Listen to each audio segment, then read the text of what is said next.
Shalom, selamat pagi Bapak, Ibu, Saudara dan Saudari yang terkasih. Salam sehat bagi kita. Puji namanya, kita boleh diberi kesempatan untuk bersama-sama merenungkan dan membaca sabda kebenaran firman Tuhan di pagi hari ini. Dan sebelum kita membaca bersama-sama, saya mengajak Bapak, Ibu, Saudara-saudari yang terkasih untuk bersatu di dalam doa. Mari kita bersatu di dalam doa. Tak henti-hentinya kami mengucap syukur kepadamu ya Allah kami, Allah pemilik kehidupan kami. Kami bersyukur pada kesempatan ini kami boleh merasakan kuasa dan lawatan-Mu. Biarlah Tuhan menolong dalam pembacaan kebenaran firman-Mu di pagi hari ini. Tuhan menolong dan memberkati kami semua. Dan kami menyerahkan aktivitas kami Bapa. Biarlah apa yang kami lakukan di pagi hari ini Bapa semata-mata hanya untuk memuliakan nama-Mu saja. Ini doa seruan kami siap membaca dan merenungkan kebenaran firman-Mu.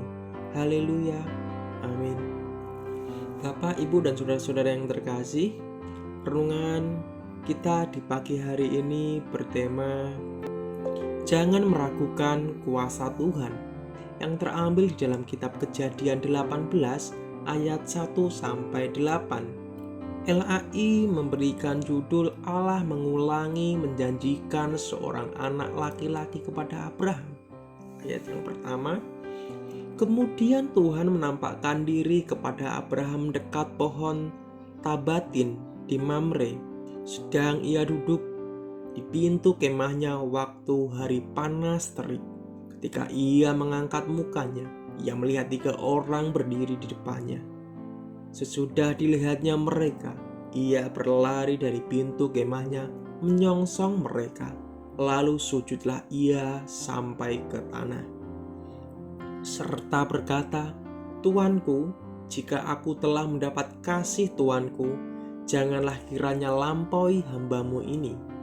Biarlah diambil air sedikit, basuhlah kakimu dan duduklah beristirahat di bawah pohon ini. Biarlah ku ambil sepotong roti supaya tuan-tuan segera kembali. Kemudian bolehlah tuan-tuan meneruskan perjalanannya. Sebab tuan-tuan telah datang ke tempat hamba-Mu ini. Jawab mereka, perbuatlah seperti yang kau kukatakan itu. Lalu Abraham segera pergi ke kemah mendapatkan Sarah serta berkata, segeralah ambil 3 sukat tepung yang terbaik. Remaslah itu dan buatlah roti bundar. Lalu berlarilah Abraham kepada lembu sapinya. Ia mengambil seekor anak lembu yang empuk dan baik dagingnya, dan memberikannya kepada seorang bujangannya. Lalu orang ini segera mengolahnya. Kemudian diambilnya dadih dan susu serta anak lembu yang telah diolah itu. Lalu dihidangkannya di depan orang-orang itu, dan ia berdiri di dekat mereka di bawah pohon itu, sedang mereka makan. Memberi itu tidak selalu berbicara tentang nominal atau seberapa besar nilainya, tetapi memberi selalu berhubungan dengan seberapa tulus hati kita terlihat dalam pemberian itu. Jadi rahasia memberi adalah kasih. Jika kita memiliki kasih, seorang kita tak mungkin memberi dia sesuatu yang buruk, barang bekas atau yang sisa-sisa, bukan? Pastilah kita akan memberi dia sesuatu yang pantas dan baik. Ingat, suatu pemberian merupakan cerminan kasih kita kepada Tuhan, sebab Tuhan adalah teladan utama dalam hal memberi yang tak tertandingi. Karena begitu besar kasih Allah akan dunia ini, sehingga ia telah mengaruniakan anaknya yang tunggal, supaya setiap orang yang percaya kepadanya tidak binasa, melainkan beroleh hidup yang kekal. Di dalam Yohanes 3 ayat yang ke-16. Ketika sedang duduk di dalam kemahnya, ketika cuaca luar sangat panas, Abraham melihat ada 3 orang sedang datang menuju kemahnya. Alkitab menyatakan bahwa tamu itu adalah Tuhan sendiri. Segeralah ia berlari dari pintu kemahnya menyongsong mereka. Sujudlah ia sampai ke tanah.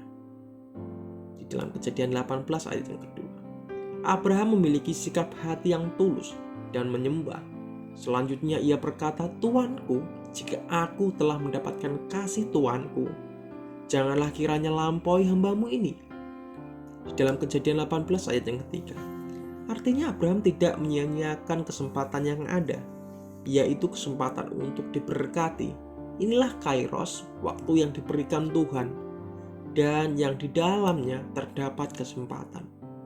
Waktunya Tuhan bertindak untuk mendatangkan kebaikan bagi manusia. Pengkhotbah 3 ayat yang ke-11. Suatu periode tertentu yang kalau sudah lewat tidak akan kembali lagi, alias tidak datang kedua kali. Pergunakanlah setiap kesempatan yang Tuhan beri dengan sebaik mungkin. Adalah tidak mudah bagi seorang untuk menangkap kairos dari Tuhan. Butuh kepekaan rohani untuk dapat memahami kapan saatnya Tuhan membuka dan menutup pintu kesempatan.